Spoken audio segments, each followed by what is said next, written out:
좌우에 계신 분들 함께 인사 나누도록 하겠습니다. 하나님께서 우리의 예배를 받으시기를 원합니다. 인사하겠습니다. 하나님께서 우리의 예배를 받으시기를 원합니다. 우리 예배를 받으시기를 원합니다. 또 한 번 더 인사하겠습니다. 요즘 감기 환자가 굉장히 많은데요, 옆에 있는 분들에게 건강하시기 바랍니다 이렇게 인사하겠습니다. 건강하시기 바랍니다. 건강하시기 바랍니다. 건강의 복을 누리시기를 바라겠습니다. 오늘 이제 우리 함께 은혜 받을 말씀을 봉독합니다. 로마서, 신약성경 로마서 12장 1절과 2절에 있는 말씀입니다. 로마서 12장 1절과 2절에 있는 말씀입니다. 다 찾으셨으면 저희가 한 목소리로 같이 두 절 말씀을 읽습니다. 우리가 함께 읽는 이 말씀은 지금도 살아계신 하나님의 말씀입니다. 같이 읽겠습니다. 시작. 그러므로 형제들아, 내가 하나님의 모든 자비하심으로 너희를 권하노니 너희 몸을 하나님이 기뻐하시는 거룩한 산 제물로 드리라. 이는 너희가 드릴 영적 예배니라. 너희는 이 세대를 본받지 말고 오직 마음을 새롭게 함으로 변화를 받아 하나님의 선하시고 기뻐하시고 온전하신 뜻이 무엇인지 분별하도록 하라. 아멘. 우리는 지난주에 시편 1편의 말씀을 가지고 생각이 행동을 만들고 행동이 습관을 만들고 그 습관은 결과적으로 우리의 운명을 바꿀 수 있다라고 하는 말씀을 생각해 보았습니다. 우리가 바로 그런 생각의 중요성을 생각하면서 어떻게 하면 우리가 생각을 바꿀 수 있는가? 시편 1편은 하나님의 말씀에 집중하는 것이 필요하다라고 하는 것을 우리에게 일러주셨습니다. 그래서 우리가 이걸 실천적으로 어떻게 다짐해 볼 것인가 하는 차원에서 영적인 신발끈을 묶는 것부터 시작하자, 이렇게 저희가 함께 적용을 해 보았습니다. 여러분, 지난 한 주 동안에 열심히 영적 신발끈을 많이 잘 묶시는 시간들을 가져보셨습니까? 여러분들은 참 나쁘십니다. 저한테 쳐다보시는 얼굴 표정이 맞춰봐 이렇게 하시는데, 네, 제가 연애하는 심정으로 못 맞추겠습니다. 아마 영적 신발끈들을 잘 묶는 시간들을 가져오셨으리라고 생각합니다. 바로 이렇게 우리가 영적 신발끈을 잘 묶는다는 것, 그것으로 작은 것들이 쌓여서 우리의 행동이 그런 행동들이 쌓여져서 습관이 되고, 그런 습관들은 우리 하나님 앞에 우리가 영적으로 거장이 되는 그런 참 아름다운 운명들을 만들어 갈 텐데요. 이 생각의 차이로 말미암아 운명이 바뀌는 실제적인 예가 성경에 등장하는 게 있습니다. 정말 어떤 상황 속에서 생각이 너무나 다른 그 두 차이 때문에 결과적으로는 그들의 운명이 완전히 바뀌어버리는 사람들이 있는데, 그 사람들이 누구냐면 바로 민수기 13장 14장에 나오는 이스라엘 백성들이었습니다. 이 민수기 13장 14장은 이제 마침내 이스라엘 백성들이 이제 가나안 땅에 들어가는 것을 앞에 놓고 정탐꾼들을 보냅니다. 각 지파별로 한 명씩 12명을 보내는데, 그 정탐꾼을 보낼 때 그 정탐꾼들은 그냥 어리버리한 사람들을 보낸 게 아니라 각 지파에서 나름대로 분별력이 있고 상황을 객관적으로 잘 볼 수 있고 뭔가 지혜로운 사람들을 대표로 뽑아서 그 지혜로운 사람 12를 지금 보냈던 것입니다. 이 사람들이 가서 돌아보고 왔습니다. 돌아보고 와서 이제 보고회를 합니다. 보고회를 하는데 그 중에서 10명은 뭐라고 말을 하냐면, 참 그 땅 진짜 좋더라. 좋은데 근데 문제가 있더라. 문제가 뭐냐면은 거기에 보니까 거대한 성읍들이 있고 성벽이 높은 성읍들이 있고, 그 성읍 안에 살아가는 사람들은 우리보다 키가 굉장히 커서 우리가 그 사람들을 감히 이겨내면서 그 사람들을 몰아낼 수 있으리라고 상상이 안 되더라. 그러다 보니까 이제 나중에 이 사람들이 그 땅을 악평을 하기 시작을 합니다. 그 땅은 거주민을 삼키는 땅이더라. 거기에 보니까 안악자손이 있더라. 거인 족속들을 이야기하죠. 더 치명적인 건 뭐였냐면은 그들은 이 모든 상황에서 자기를 어떻게 평가했느냐면, 자기 자신에 대해서 뭐라고 생각했느냐면, 우리는 스스로 보기에 메뚜기 같이 보였다. 그 사람들 앞에서 나는 메뚜기처럼 보이더라. 이렇게 보고를 한 것입니다. 그에 반해서 여호수아와 갈렙이라고 하는 두 사람은 아니다. 무슨 말이냐. 너희들 그 말 듣고 요동하지 말아라. 절대 요동을 하니까 요동하지 말아라. 지금 그 사람들이 설령 그런 사람이라 할지라도 우리는 그보다 더 크신 하나님이 우리와 함께 하시는 사람들이다. 하나님이 우리와 함께 하신다면 그들은 우리의 뭐다? 네, 아시는 분들은 아십니다. 예, 지금 성경에 보면 민수기 14장에 여호수아와 갈렙이 뭐라고 했냐면 개역 개정에는 그들은 우리의 먹이다 이렇게 얘기를 했고요. 옛날 개역 성경에 보면은 그들은 우리의 밥이다 이렇게 말을 했었습니다. 똑같은 상황입니다. 그들이 보고 온 12명이 보고 온 거는 똑같은 걸 보고 온 거예요. 상황도 똑같은 거예요. 근데 똑같은 상황에 대해서 10사람은 뭐라고 했냐면은 우리는 메뚜기다 이렇게 생각을 한 것이고, 2사람은 뭐라고 생각했냐면은 그들은 우리의 밥이다 이렇게 생각을 한 겁니다. 결론은 어떻게 납니까? 결론은 똑같은 상황에 대해서 다른 생각을 가졌던 그 둘은 운명이 달라집니다. 우리가 보기에, 그들의 보기에 우리는 메뚜기 같은 존재였다라고 한 사람들은 결국 가나안 땅에 들어가지 못합니다. 그 가나안 땅을 들어가서 정복하는 사람들은 누구였냐면 그들은 우리의 밥이다 라고 했던 사람은 그것을 점령할 수 있었어요. 이것은 이 자체만으로도 우리에게 상당히 큰 교훈을 주죠. 어떤 교훈을 주냐면, 우리가 살아가다 보면은 굉장히 우리가 감당할 수 없는 시련과 시험이 우리 앞에 턱 다가오는 경우가 있어요. 물론 그 시련의 크기라고 하는 거는 제가 말씀드렸지만은 세상에서 가장 큰 고통은 어떤 고통이죠? 세상에서 가장 큰 고통은요, 내가 당하는 고통이에요. 내가 당하는 고통. 그 내가 당하는 고통 중에 제일 심각한 고통은 어떤 고통입니까? 지금 당하는 고통이에요. 지금 당하는 게 제일 힘든 거예요. 앞에 바위산이 문제가 아니라 내 신발 안에 들어있는 작은 돌멩이 하나, 그것 때문에 우리가 고통을 당하면 암 환자가 고통당하는 것보다 내가 더 힘들어요. 그 남의 고통이기 때문에 그래요. 아무튼 이런 고통의 차이는 주관적으로 느끼는 것들이 다 다를 수 있지만, 어쨌든 누가 보더라도 어마어마하게 큰 고통이 우리 가운데, 시련이 우리 앞에 올 수 있다는 거예요. 문제는 똑같은 그런 상황 속에서 그거를 어떻게 보느냐 하는 것이 우리의 운명을 가를 수 있다는 것입니다. 그래서 너무너무 그 큰 슬픔 앞에, 이 슬픔은 내가 극복하기에 너무 커서 이 슬픔 앞에서 나는 메뚜기 같다. 그러면 결국 그 슬픔에 잡혀먹고 말아요. 그 어려움에 잡혀먹고 말아요. 하지만 이게 아무리 큰 시험이라 할지라도 이거는 내 밥이다 하면 우리는 그 땅을 점령할 수 있게 되는 것입니다.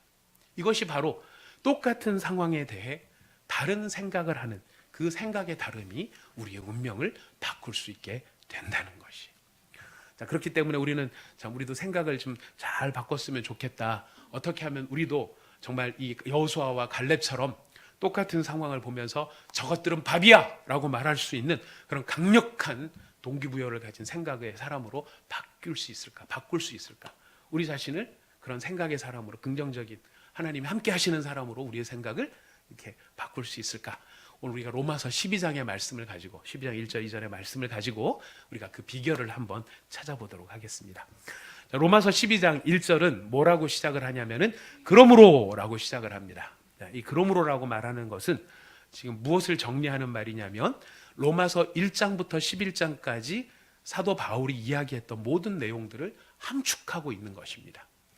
이 로마서는요, 1장부터 11장까지가 바울이 얘기할 때 믿음의 내용, 믿음의 원리에 대한 설명이 1장부터 11장까지 들어있고요.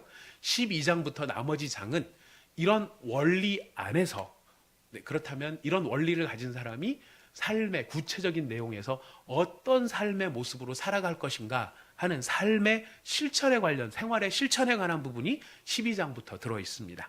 그래서 이 12장과 13장, 14장을 보면 교회 생활은 어떻게 해야 되고 사회 생활은 어떻게 해야 되고 이런 내용들이 다 담겨 있어요. 자, 그런데 이런 교회 생활과 사회 생활을 잘 해야 되는 원리가 그냥 뚝 떨어져서, 믿음의 원리와 뚝 떨어져서 있는 게 아니라, 그 교회 생활, 사회 생활을 잘 하는 실천적인 일들은 바로 앞에 있는 1장에서부터 11장의 내용을, 그런 믿음의 원리를 가진 사람이 이런 생활의 실천을 할 수 있기 때문에 지금 사도 바울은 12장 1절을 그러므로라고 하는 말로 시작하고 있다는 것입니다. 자, 그러면은 사도행전 로마서 1장부터 11장까지 나오는 믿음의 원리, 우리가 언젠가 로마서를 한번 찬찬히 다 보면서 은혜 받을 수 있는 시간이 있기를 바랍니다. 하지만 지금은 뭉뚱그려서 1장에서 11장까지 한마디로 요약된 것을 말씀을 드리겠습니다. 1장에서 11장까지 핵심적인 내용은 무엇이냐면은 그리스도 안에서 우리를 구원하신 하나님의 은혜, 이것이 1장부터 11장까지의 내용이에요. 한번 따라해 보겠습니다. 중요한 내용이니까요. 그리스도 안에서 우리를 구원하신 하나님의 은혜. 예, 이것이 믿음의 원리예요. 우리가 갖고 있는 믿음의 가장 중요한 원리예요. 여러분 안에 있는 믿음, 저 안에 있는 믿음, 우리가 안에 어떤 믿음이 생겼지? 나는 무엇을 믿고 있지? 어떻게 믿고 있지? 그 모든 믿음의 구체적인 원리가 무엇이냐면은 그리스도 안에서 나를 구원하신 하나님의 은혜를 우리가 믿는 거예요. 근데 이 중에서 다 중요한 말들입니다만은 가치적으로 봤을 때 우리가 가장 신경을 쓰고 의미를 부여해야 될 핵심적인 단어는 무엇이냐면 그리스도 안에서라고 하는 말이에요. 하나님께서 모든 자비하심을 베푸셨어요. 그런데 조건이 있어요. 어디 안에서? 누구 안에서? 그리스도 안에서. 하나님의 모든 자비를 누리는 사람은요, 그리스도 안에 있는 사람이 하나님의 자비를 누리는 거예요. 하나님의 자비는요, 그리스도 밖에서는 찾을 수가 없어요. 그리스도 밖에 있는 자들에게는 하나님의 무서운 심판과 저주와 형벌과 진노만이 있습니다. 하나님의 자비는 누구 안에 있다고요? 그리스도 안에, 예수 안에. 그래서 우리의 모든 믿음의 근본은 바로 그리스도 예수 안으로 들어오는 것이. 그리고 그리스도 예수를 우리가 주인으로 모시게 될 때, 삶의 구속주로 모시게 될 때 우리는 그리스도 예수 안으로 들어가게 되는 것입니다. 바로 그리스도 예수 안에 있는 자에게는 하나님의 뭐가 임하십니까? 자비가 임하시고 긍휼이 임하시고 그들을 향하여서 베푸시는 하나님의 말할 수 없는 풍성하심이 그리스도 예수 안에서 허락이 된다는 거예요. 오늘 이 자리에 앉아 계신 모든 분들이 바로 그리스도 예수 안에 계신 분들이신 줄 믿습니다. 혹시 아직까지도 내가 교회를 나오고 있긴 하지만은 그냥 내가 그리스도 예수 안에 있는지 그리스도 밖에 있는지 별로 그런 개념도 잘 모르겠고 잘 모르겠다 하시는 분들이 계실 수도 있습니다. 우리 교회를 일컬어서 예수교 장로회 혹은 기독교 장로회 이런 말들을 붙여요. 여러분, 기독이라는 말이 무슨 뜻인지 아시죠? 기독. 기가 막히게 독한 인간들. 이게 기독이 아니죠. 기독이라는 말이 무슨 뜻입니까? 기절할 정도로 독한 사람들도 아니고, 기독이라는 말은 그리스도라고 하는 말의 한자적 표현이에요. 그러니까 예수교 장로회는 예수교회, 예수를 믿는 사람들이에요. 기독교라고 하는 말은 그리스도교를 믿는 사람들이에요. 결국은 똑같은 걸 믿는 사람들이에요. 이 안에서 우리의 믿음이 가치를 가지려면 예수 그리스도를 믿는 믿음이 있을 때 우리가 이 안에서 생활하는 모든 것이 다 값어치와 가치를 갖게 되는 것이죠. 아직까지 그리스도 안에 있지 못한 분들이 계신다면 여러분들 마음을 활짝 여시고 예수님을 영접하신다면 여러분 마음속에 모셔드릴 때 여러분들은 그리스도 안으로 들어갈 수 있게 되고요. 그 그리스도 안에서 우리는 하나님이 허락하신 모든 자비하심을, 그의 긍휼하심을 누리게 될 것입니다. 여러분, 이것이 제일 중요한 원리고요. 이제 바로 그렇기 때문에, 그런 예수 안에 있는 사람이기 때문에 그런 사람들이라고 한다면 이제 사도 바울이 권면을 하는 거예요. 너희가 그리스도 예수 안에 있는 사람이라면, 그래서 하나님의 자비가 어떤지를 너희가 누리고 있는 사람이라면 너희에게 부탁한다. 그래서 부탁하는 내용이 무엇이냐면 첫 번째는 거룩한 너희의 몸을 하나님이 기뻐하시는 거룩한 산 제물로 드리라, 이렇게 얘기합니다. 자, 너희의 몸을 하나님이 기뻐하시는 거룩한 산 제물로 드리라. 이거는 우리의 모든, 일단 몸이라고 하는 말의 표현은요, 우리가 생활하는 모든 눈 뜨면서부터 잠자는 것까지 24시간의 모든 삶을 지금 우리는 우리 몸으로서 하게 됩니다. 그렇기 때문에 지금 너희 몸을 드려라라고 하는 것은 너희의 몸에, 너희가 살아가는 24시간의 모든 삶이 하나님이 기뻐하시는 삶이 될 수 있도록 드려라 하는 그런 의미가 되는데요. 여기서 우리가 좀 주목을 해서 봐야 될 건 뭐냐면 거룩한 산 제물로 드려라. 이 이야기는 구약의 제사를 우리로 하여금 생각나게 합니다. 구약의 번제를 생각나게 합니다. 특별히. 근데 여러분, 이 번제라고 하는 제사의 특징은 뭐냐면 제물을 드리는데요, 이 제물 중에서 부분적으로 떼어서 제사를 드리는 게 번제가 아니고요, 번제는 모든 제물을 통째로 머리끝부터 발끝까지 다 드리는 것이 번제라고 하는 제사입니다. 무슨 말일까요? 너희의 몸을 번제로 드리라 하는 것은 바로 여러분, 우리들이 그리스도 예수 안에서 구원을 받은 우리는 전체적으로, 우리의 삶의 전체적으로 전인격적으로 하나님께 순종하는 사람으로 우리 자신을 드릴 수 있어야 된다. 온전히 전체로 다 드려야 된다. 이런 의미가 되는 것입니다. 지금 전체로 다 드리지 그럼 뭐 부분만 드리나? 예, 부분만 드리는 경우도 있어요. 하나님, 직장 생활은 건드리지 마십시오. 내 취미 생활은 건드리지 마십시오. 하나님, 제 부부 관계는 건드리지 마십시오. 3일에 한 번씩 패줘야 됩니다. 요즘 그런 사람 없지만은요. 그 사람과 더불어 사는 여자는 뭐라고 얘기합니까? 3일에 한 번씩 볶아야 됩니다. 이렇게 하나님, 여기 화평, 사랑 이런 거 놓지 얘기하지 마시고요. 저 예편네는, 저 남정네는 볶아야 되고 패야 사람이 됩니다. 여기 용서하고 사랑하고 이런 거는 아직까지 어렵습니다. 그러니까 건드리지 마십시오. 이렇게 말할 수도 있을까요? 없을까요? 그렇게 하면 안 되는데 그런 사람도 있을 수 있다는 거예요. 돈 버는 일은 건들지 마십시오. 나한테 있어서 하나님, 하여튼 제가 열심히 할 테니까 제가 돈을 어떤 식으로 벌든지 그건 터치하지 마십시오. 이렇게 이야기할 수도 있어요. 자, 그거는 다 뭐냐면은 우리의 몸을 온전히 드리는 게 아니라는 것입니다. 하지만 사도 바울은 뭐라고 이야기합니까? 우리의 몸을 온전하게 드려라. 온전하게 드려라. 거룩한 산 제물로 드려라. 이런 이야기입니다. 또 산 제물이라고 하는 말이 갖는 참 재미있는 의미가 있습니다. 짐승 제사를 드릴 때, 옛날 구약상 성도들은 다 짐승으로 제사를 드렸잖아요. 근데 제물 입장에서 한번 생각해 보십시오.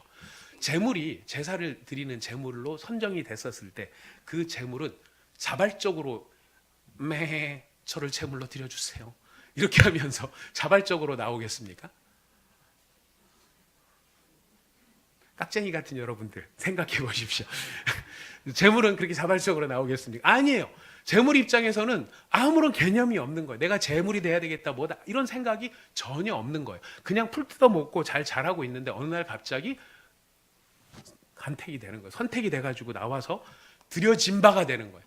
자기가 죽고 싶어서 죽는 게 아니고 얼떨결에 사실은 죽는 게 짐승의 제사의 내용이에요. 자신의 의지와는 상관이 없다는 거예요. 그런데 지금 바울은 뭐라고 얘기합니까? 너희들은 산 제물로 드려라. 살아있는 제물로 드려라. 죽은 짐승의 제사와는 다른 제사를 드리라는 거예요. 무슨 뜻이냐면 바로 짐승들은 자신의 자발적인 의지가 없이 끌려와서 제물로 바쳐지지만은 너희는 살아있는 그리스도를 믿는 믿음의 사람으로 너희 자신을 스스로의 의지와 확고한 결심으로 너희 자신을 하나님께 드릴 수 있어야 된다. 이것이 바로 산 제물이라는 말 속에 들어있는 것입니다. 하나님 앞에 드려지는 우리의 삶은 남들이 시켜서 어쩔 수 없어서 환경이 그렇기 때문에 드려지는 삶이 아니고요. 우리 자신이, 우리가 가지는 인격과 우리의 모든 마음을 다하여서 하나님 앞에 자발적으로 드려지는 그런 제물이 되도록 요청을 받고 있습니다. 그런 제물이 무슨 제물이라고요? 산 제물인 것입니다. 하나님은 죽은 짐승을 기뻐하십니까? 산 제물을 기뻐하십니까? 산 제물을 기뻐하십니다. 내 의지랑 상관없이 끌려와서 드려지는 제물이 아니라 내 자신을 하나님께 드리고 거룩하게 드려지는 산 제물을 기뻐하시는 것입니다. 예, 여기 이제 일부 지금 주님을 굉장히 마음으로 깊이 만나는 분들이 간혹 계십니다. 청년부는 제가 이해합니다. 오늘 어젯밤에 새벽 3시까지 스키를 타고, 어제 새벽 3시까지 스키를 타고 그다음에 부흥 집회를 했어요. 그리고 부흥 집회 끝나자마자 전 기도회를 열심히 할 줄 알았는데 분위기를 보니까 새벽 3시까지 다른 것으로 굉장히 열심히 잠을 못 잔 것 같아요.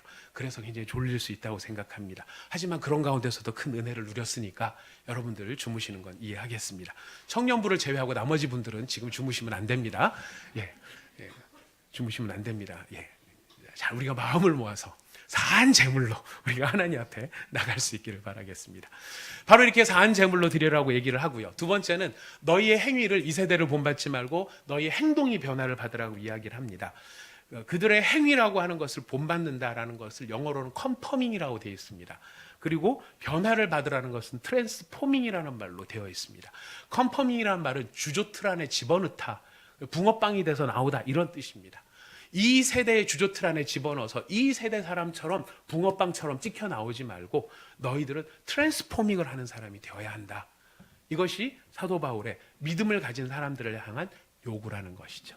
자, 그러면은 우리가 이제 질문이 생깁니다. 오케이, 내 몸을 하나님이 기뻐하시는 사한 제물로 드리고 내 행위가 변화를 받는 행위가 되기를 원하는데 어떻게 해야 되겠는가? 어떻게 해야 되는지 사도 바울이 이렇게 이야기를 하죠. 우리 2절 말씀을 다시 한번 읽어보겠습니다. 2절 말씀 같이 읽어봅니다. 시작. 너희는 이 세대를 변화를 받아 선하시고 기뻐하시고 온전하신 뜻이 무엇인지 분별하도록 하라. 자, 뭐가 새로워져야 됩니까? 이 모든 것이 되려면은 마음이 새로워져야 된다는 거예요. 마음이 새로워져야 된다. 마음이 새로워져야 된다. 이 얘기에 대한 오해가 있는데 어떤 사람들은 마음이 새로워져야 된다가 마치 우리가 처음 예수 믿는 사람처럼 구원받는 사람이 돼야 된다. 그때 회심하는 것을 의미한다고 생각하는데 그렇지 않아요. 이건 구원받은 사람들을 향해 주는 이야기예요. 내가 지금 구원을 받았어요. 로마서 5장 1절에는 이렇게 이야기합니다. 그리스도를 믿음으로 말미암아 은혜로 값없이 의롭다 하심을 받은 우리는 하나님과 더불어 화평한 사람이 되었다. 이렇게 얘기를 해요. 로마서 5장의 표현은 우리를 이야기할 때 뭐라고 얘기하냐면은 그리스도 예수를 믿음으로 말미암아 은혜로 값없이 뭐를 받아요? 의롭다 하심을 받았어요. 그리고 하나님과 더불어 어떻게 됐어요? 화평한 사람이 되었어요. 그렇게 의롭고 화평한 사람이 되었는데 문제는 뭐냐? 하나님과의 관계는 의로워지고 화평한 사람이 되었지만 우리의 마음의 실제적인 모습은 하나님 앞에서 의롭고 화평한 자로서 충만한 모습이 아니라 우리의 마음의 실제적인 모습은 사실 하나님을 대적하는 옛사람의 성품이 그대로 우리 안에 남아있는 모습들이 많더라는 거예요. 죄의 욕심을 따라서 죄가 시키는 대로 끌려가는 경우가 많더라는 거예요. 여러분 혹시 그런 경험들 해보지 않으세요? 난 정말 예수 믿는 사람답게 살고 싶은데 내가 하는 행동이나 내가 하는 여러 가지 말들은 예수 믿는 사람답지 않은 그런 모습들 때문에 혹시 갈등이 있지 않으십니까? 갈등이 있는 분들 정상입니다. 정상입니다. 갈등이 있는 게 정상입니다. 우리 로마서를 한번 찾아가 보겠습니다. 로마서 7장입니다. 로마서 7장 21절부터 23절까지의 말씀입니다. 로마서 7장 21절부터 23절까지 같이 한번 읽어보겠습니다. 시작. 그러므로 내가 한 법을 깨달았노니 곧 선을 행하기 원하는 나에게 악이 함께 있는 것이로다. 내 속사람으로는 하나님의 법을 즐거워하되 내 지체 속에서 한 다른 법이 내 마음의 법과 싸워 내 지체 속에 있는 죄의 법으로 나를 사로잡는 것을 보는도다. 사도 바울도 그 얘기를 합니다. 내가 의로워진 사람임에도 불구하고 지금 내 안에 뭐가 있다고요? 또 다른 법이 있어서 내가 거기 지고 있다. 그래서 갈등이다 이야기를 합니다. 이게 우리 믿는 사람들한테도 일어날 수 있는 일이라는 거예요. 자, 그렇다면 우리는 대책이 없는가? 아닙니다. 바로 그렇게 여전히 하나님 앞에 구원받은 사람임에도 불구하고 여전히 죄에게 지고 있는 우리들의 모습을 하나님께서 긍휼히 여기셔서 우리한테 은혜의 방편, 은혜의 도구를 준비를 해주셨습니다. 그 은혜의 도구가 무엇이냐면은 바로 보혜사 성령님을 우리 안에 보내주신 거예요. 그래서 우리가 마음속에 힘들고 지고 죄 가운데 자꾸 떨어지고 마음에 낙심의 마음이 찾아오면 누구를 의지해야 되느냐면은 보혜사 성령님을 의지하는 것입니다. 성령님, 저를 도와주십시오. 여러분 로마서 8장, 여러분 지금 7장 읽으셨죠? 한 장만 넘어가면 8장이 있는데 8장 3절 4절을 같이 한번 읽어보겠습니다. 로마서 8장 3절 4절입니다. 시작. 율법이 육신으로 말미암아 연약하여 할 수 없는 그것을 하나님은 하시나니 곧 죄로 말미암아 자기 아들을 죄 있는 육신의 모양으로 보내어 육신의 죄를 정하사 육신을 따르지 아니하고 그 영을 따라 행하는 우리에게 율법의 요구가 이루어지게 하려 하심이라. 뭐를 따르는 그들에게? 영을 따르는 그들. 그 영은 무슨 영일까요? 바로 보혜사 성령님이에요. 보혜사 성령님을 의지해서 따르는 자들에게는 바로 이 육신의 소욕을 이길 수 있는 그런 힘을 주신다라는 것입니다. 여러분 이거는 바울의 원리적인 이야기지만은 실제적으로 이런 일을 당한 사람이 있어요. 자기는 정말 하나님 앞에서 거룩하게 살기를 원했는데 자신의 죄의 소욕을 따라 살아서 죄를 지을 수밖에 없어서 큰 슬픔에 빠진 한 사람이 있습니다. 우리가 너무나 잘 알고 있는 다윗이 있어요.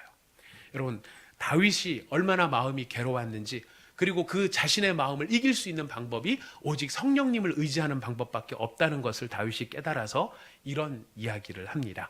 여러분, 우리 이제 로마서를 넘어서 시편을 한번 가보겠습니다. 시편 51편입니다. 시편 51편 10절부터 12절까지입니다. 시편 51편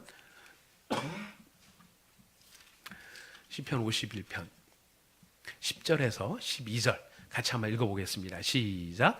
하나님이여 내 속에 정한 마음을 창조하시고 내 안에 정직한 영을 새롭게 하소서. 나를 주 앞에서 쫓아내지 마시고 주의 성령을 내게서 거두지 마소서. 주의 구원의 즐거움을 내게 회복시켜 주시고 자원하는 심령을 주사 나를 붙드소서. 다윗이 깊은 성찰을 하게 됩니다. 자, 우리가 잘 아는 대로 다윗은 자신을 충실하게 따르는 우리아라고 하는 부하를 살해합니다. 그리고 그 부하의 아내를 빼앗아옵니다. 아주 나쁜, 하나님이 보실 때 너무너무 죄질이 나쁘다고 판단하셨어요. 다윗은 그걸 속이려고 1년이나 속였어요. 하나님 앞에 인정하지 않았습니다. 근데 하나님께서 나단을 보내가 선지자를 보내서 네가 나쁜 놈이다 이걸 딱 얘기하셨을 때 콱 찔렸어요. 그리고 고백을 합니다. 아, 하나님, 저가 악당입니다. 죄인입니다. 그러면서 자기 자신을 성찰합니다. 일국의 왕으로서 배운 게 많고 윤리를 배우고 교양을 배웠지만, 인문학을 배우고 사람들이 좋다라고 하는 것들을 많이 성찰했지만, 그러나 자기 안을 들여다보니까 나는 내 마음과 욕망을 통제할 수 없는 인간이라는 사실을 다윗이 인정합니다. 주님, 그래서 저는 본성상 죄인입니다. 다윗의 고백을 볼까요? 여러분, 시편 51편 5절입니다. 찾아놓으셨죠? 5절 같이 읽어보겠습니다. 시작. 내가 죄악 중에서 출생하였으며 어머니가 죄 중에서 나를 잉태하였나이다. 어머니도 죄인이고 어머니도 죄된 인간이고 그 죄악된 인간 속에서 나는 죄인으로 태어났습니다. 하나님, 제 본성은 이렇게 죄인일 수밖에 없습니다. 주님, 저에게 자비와 긍휼을 베풀어 주옵소서. 다윗은 이 자기 어쩔 수 없는 죄 가운데서 하나님만이 자신을 도울 수 있음을 고백합니다. 51편 6절입니다. 51편 6절 읽어보겠습니다. 시작. 보소서, 주께서는 중심이 진실함을 원하시오니 내게 지혜를 은밀히 가르치소서. 예, 하나님은 그럼에도 불구하고 죄된 것으로 만족하지 않고 중심이 진실한 사람을 원하십니다. 나는 내 힘으로 안 되니까 지금 어떻게 해달라는 거죠? 하나님이 나한테 가르쳐 달라는 거예요. 내 스스로는 안 된다는 거예요. 하나님이 나를 가르쳐 주셔야 됩니다. 그래서 결국 다윗이 의지하는 것이 무엇인가? 7절에서부터 9절까지입니다. 같이 읽어봅니다. 시작. 우슬초로 나를 정결하게 하소서. 내가 정하리이다. 나의 죄를 씻어주소서. 내가 눈보다 희리이다. 내게 즐겁고 기쁜 소리를 들려주시사 주께서 꺾으신 뼈들도 즐거워하게 하소서. 주의 얼굴을 내 죄에서 돌이키시고 내 모든 죄악을 지워주소서. 다윗은 자기가 죄를 안 지었다고 말하지 않습니다. 나는 죄를 지었습니다. 인정합니다. 나는 본성상 죄인이었고 선을 행하기를 원하지만 그 선을 행할 능력이 제게 없었다는 것을 처절하게 깨달았습니다. 제가 의지할 수 있는 것은 하나님이 우슬초로 정결케 하듯이 그리스도 예수의 보혈로 저의 모든 죄를 씻어주십시오. 제가 용서받을 길은 그것밖에 없습니다. 하나님, 저의 모든 죄를, 나의 모든 이 허물을, 내 힘으로 해결할 수 없는 이 죄의 열매들을, 이 본성들을 예수의 피로 씻어 주십시오. 다윗의 고백이었습니다. 그리고 죄만 씻는 것으로 다 되는 게 아니죠. 죄 씻는 것으로 충분한 게 아니라, 하나님, 제가 이 죄를 씻을 뿐만 아니라 제 마음에 그런 본성이 이제는 새로워지기를 원합니다. 그래서 한 이야기가 10절 말씀부터 12절 말씀 다시 읽어봅니다. 시작. 하나님이여 내 속에 정한 마음을 창조하시고 내 안에 정직한 영을 새롭게 하소서. 나를 주 앞에서 쫓아내지 마시며 주의 성령을 내게서 거두지 마소서. 주의 구원의 즐거움을 내게 회복시켜 주시고 자원하는 심령을 주사 나를 붙드소서. 뭐를 내게서 거두지 말아달라고요? 성령님을. 왜? 내 마음에 새 마음을 창조하실 분은 바로 성령님이시기 때문에 그렇다는 것이. 성령께서 내 마음을 새롭게 하시는데 성령께서 어떤 일을 통해서 새롭게 하시는가? 성령님은요, 성령님 혼자서 역사하시는 게 아니라 더불어서 함께 역사하는 도구가 있어요. 그게 뭐냐면 성령님은 성경과 함께 역사를 하시는 거예요. 그래서 시편 119편 18절에 보면 다윗은 뭐라고 얘기하느냐면 내 눈을 열어서 주의 율법에서 놀라운 것을 보게 하소서. 내 마음이 새로워져야 되는데 내 마음이 새로워지는 일은 성령께서 하십니다. 근데 성령께서 그냥 아무 도구 없이 하시는 게 아니라 우리가 하나님의 말씀을 읽고 그 말씀을 가까이 할 때 그 말씀을 통해서 성령님께서는 우리의 마음을 새롭게 하신다는 거예요. 그래서 디모데후서 3장에 보면 제가 시간 아끼려고 혼자 막 합니다. 디모데후서 3장 16절 17절 사실 여러분이 외울 것 같아요. 한번 외워보십시다. 시작. 모든 성경은 외우시죠? 시작. 모든 성경은 하나님의 감동으로 된 것으로 교훈과 책망과 바르게 함과 의로 교육하기에 유익하니 이는 하나님의 사람으로 온전하게 하며 모든 선한 일을 행할 능력을 갖추게 하려 하심이라. 이 자막 주시는 분들이 외운다고 하니까 너무 정직하게 문자도 안 띄워주셨습니다. 하나님의 사람으로 온전케 하는 능력은요, 바로 하나님의 말씀으로 하는 것이고요. 그 말씀이 우리 안에 깨달아지도록 하게 하시는 것이 바로 성령 하나님의 역사예요. 왜 많은 사람들이 성경을 읽어라, 성경을 읽어라. 여러분들 사실 성경을 읽어라, 내가 그걸 모르나?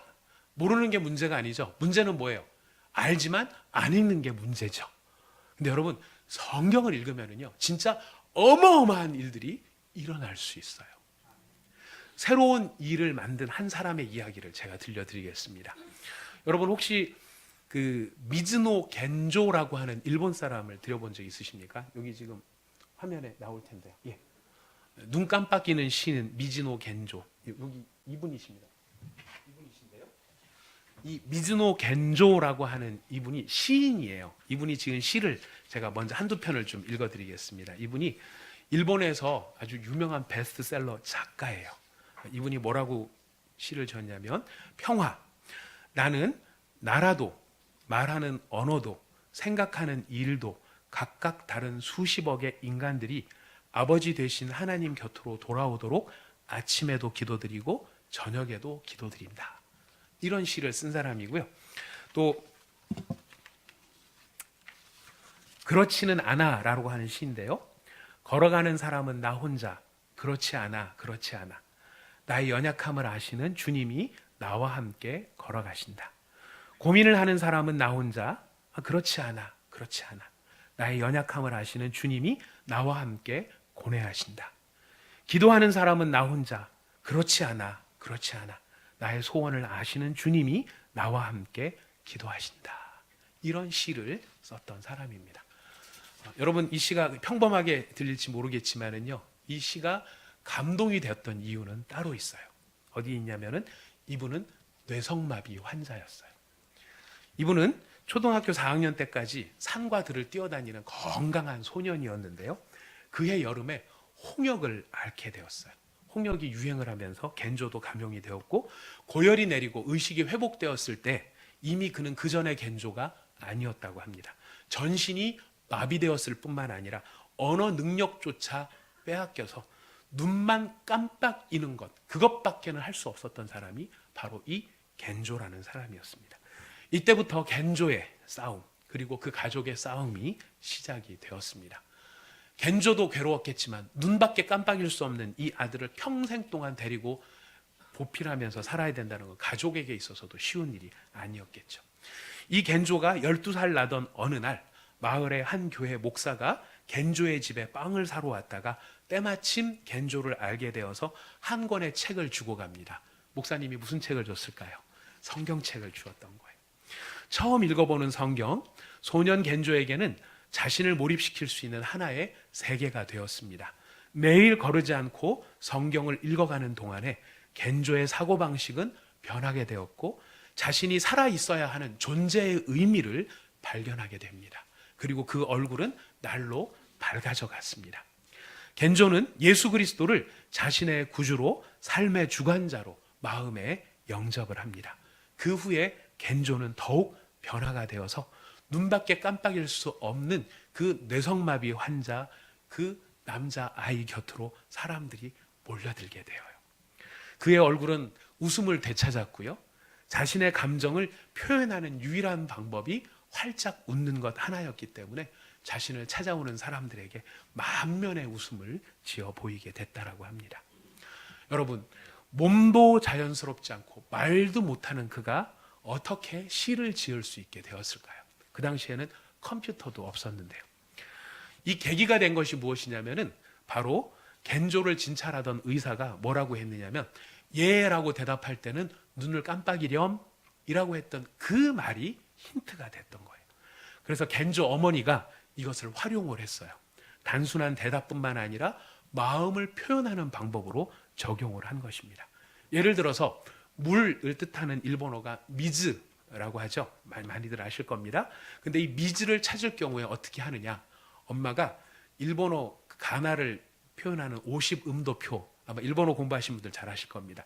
그 50음도표를 이 아이 앞에다 갖다 놓고 짚어가는 거예요. 옆으로 쭉 짚어가면서 아카사타 나하마 야라와 이렇게 이제 순서대로 돼 있죠. 그럼 미즈 같은 경우에는 마에서 딱 걸리겠죠. 마가 되면은 이 아이가 눈을 깜빡하는 겁니다. 그러면은 그 엄마가 마미무메모 순서로 내려가면서 미에 내려오면은 그 아이가 눈을 깜빡하는 겁니다. 그러면은 비로소 한 글자가 완성이 되는 거예요. 미, 이게 완성이 되는 겁니다. 이걸로 문장을 만들려니 얼마나 고됐겠어요. 얼마나 고됐겠어요.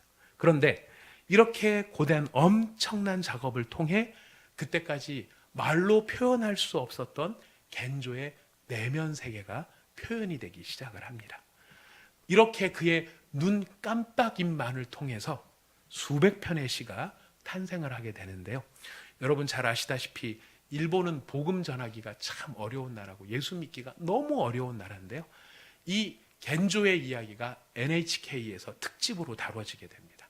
그리고 그 시가 발간이 되면서 일본 문단의 베스트셀러가 되게 됩니다. 그래서 어떤 목사님의 전도보다 말하는 어떤 목사님이나 어떤 평신도들의 전도보다 이 눈만 깜빡이는 겐조의 삶의 이야기가 더 많은 일본 사람들한테 영향을 주고 그 사람들이 예수님께 돌아오게 되는 복음의 통로로 쓰이게 되었다는 것이. 여러분 앞에 제가 시를 몇 개 읽어드렸으면 이런 시도 있습니다. 내가 만일 괴롭지 않았더라면, 내가 만일 괴롭지 않았더라면 하나님의 사랑을 받아들일 수 없었을 것이다. 만일 모든 형제자매가 괴롭지 않았더라면 하나님의 사랑은 전해지지 않았을 것이다. 만일 우리 주님이 괴롭지 않았더라면 하나님의 사랑은 우리에게 전달되지 않았을 것이다. 오늘 하루도 오라는 시입니다. 신문 냄새에 아침을 느끼고 냉수의 시원함에 여름을 느끼고 풍경 소리의 서늘함에 저녁을 느끼고 개구리 소리가 드높아 밤을 느끼네. 오늘 하루도 끝이구나. 한 가지 한 가지 일에 하나님의 은혜와 사랑을 느끼며. 여러분 우리가 봤을 때 평범한 시였지만 이 사람의 삶의 스토리를 보니까 이 한 글자 한 글자를 짚어내기 위해서 그가 어떤 수고를 했을지가 여러분 짐작되지 않으십니까? 그러나 그 한 글자 한 글자가 모여서 무엇이 되느냐면 감동이 되는 것입니다. 영향력이 되었던 것입니다. 눈뜬 사람의 수없는 말이 한 영혼을 변화시킨 게 아니라 눈밖에 깜빡일 수 없었던 그 영혼이 마음이 새로워지니까 내 인생 끝났어. 내가 뇌성마비가 걸려서 나는 아무것도 못하는 내 인생, 엄마의 도움이 없으면 아무것도 못하는 내 인생, 나 패배한 인생이고 망한 인생이고 죽은 인생이야. 만약 그 부모님조차도 뇌성마비에 걸린 얘 평생에 내가 얘를 어떻게 수발하나? 이런 패배감 속에 살았더라면 그 아이의 얼굴에는 늘 슬픔이, 분노가, 원망이 찌들어져 있었을 것입니다. 하지만 그의 얼굴에 미소를 찾고 웃음을 찾고 눈밖에 깜빡일 수 없는 그 사람이 시를 지어서 사람들에게 자기의 내면을 고백할 수 있게 된 것. 무엇의 변화입니까? 마음의 변화예요. 생각의 변화예요. 근데 그 마음의 변화와 생각의 변화를 무엇으로 경험하였습니까? 바로 하나님의 말씀으로. 하나님의 말씀으로. 하나님의 말씀을 읽을 때에 성령께서 그 뇌성마비 환자 겐조의 마음과 영혼을 새롭게 하시는 기적이 일어나더라는 것입니다. 여러분, 우리도 이런 삶에, 이런 생각의 변화로 말미암아 내 삶 속에 찾아오는 여러 시험이나 환난 앞에 굴복당하지 아니하고 오히려 그 앞에서 의연하게 미소를 지으며 웃으며 하나님이 지금도 살아계시고 하나님이 지금도 나를 통해서 일하실 수 있도록 그렇게 능력 있는 믿음의 사람으로 우리가 살고 싶지 않으십니까? 겐조가 지은 마지막 시 하나만 더 읽어드리겠습니다. 하나님의 크신 제목의 이름은, 시편의 제목은, 시의 제목은 삶입니다. 삶, 살다라고 하는 삶입니다.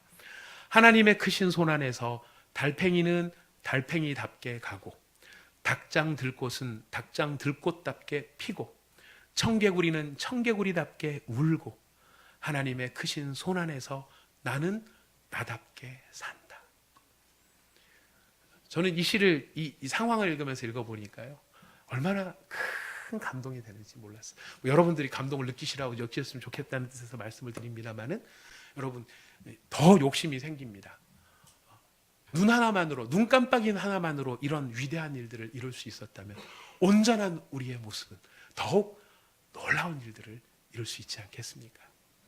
여러분의 삶이 하나님 앞에 붙잡힌 바 돼서 하나님의 기적을 일으키는 삶이 되실 수 있기를 축복합니다.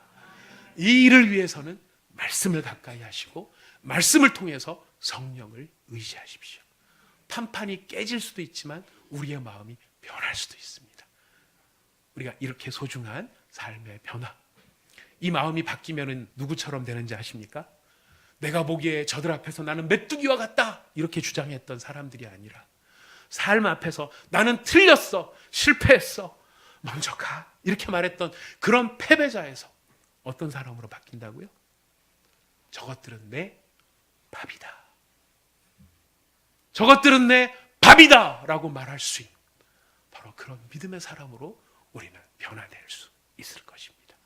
여러분, 꼭 그런 믿음의 사람으로 우리 함께 성장해 나가기를 부탁드리겠습니다. 우리 같이 기도하겠습니다. 이 시간에 함께 우리가 기도하기를 원하는 것은 하나님, 너희의 마음을 새롭게 하라 라고 하는 바울의 말씀, 바울을 통해 주신 하나님의 말씀을 듣습니다. 뭘 새롭게 해? 내 인생에 뭔 좋은 일이 있다고? 내 인생에서 무슨 웃을 일이 있다고?